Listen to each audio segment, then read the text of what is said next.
जय जगन्नाथ बंधुगण। आज पवित्र रथयात्रा उपलक्षे आसतु आज प्रस्तुत करवा एक नुआ प्रकार पिठा अथरा पिठा। प्रथमे गोटे गिना बिरी और 2 गिना चाउल को 5 घंटा बतुराई रखिए।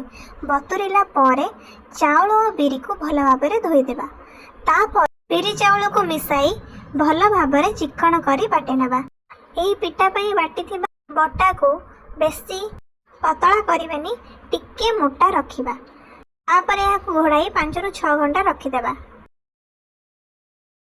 सेथिरे 1 चमच लूण और 2 चमच चीनी देई भल भाव घांटी नेबा। जदि आपनकु मिठा पिठा पसंद नुहे ताहले चीनी न देले भी चलिबो। तापर आसंतु पिठा पई छांच तैयारी करिबा। आग काल रे तो इडली पई इडली छांच नथिला। आग काल रे हम जेजेमा आई माने एही परि भाबरे पिठा प्रस्तुत करुथिले। गोटे डेक्ची रे किछि पानी नेई ता ऊपर एक कपड़ा को भल भाबरे बांधी देबे। तापर ता चूल्हा ऊपर रखिबा।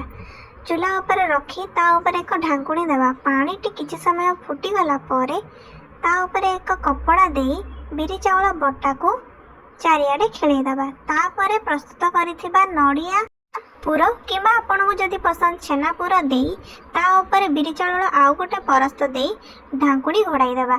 पिठाटी किछि समय आंफरे सिझिला परे घोड़ंटी काढी पिठाटी होईछि कि नाही देखिकी सेई कपड़ा को काढी देबा। देखंतु पिठा को मो एठी ओलटाई देली किपरि पिठाटी सुंदर भाबरे बिना तेल रे उठिला। तापरे मु आउ एक पिठाटी एठी तैयारी करूछि।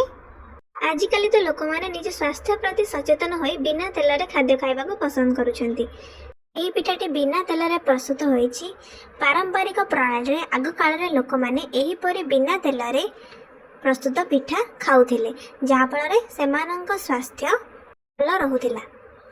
आपण माने चाहिले एही परि प्रणाली रे बांफ चकुली मध्य प्रस्तुत करि परिबे।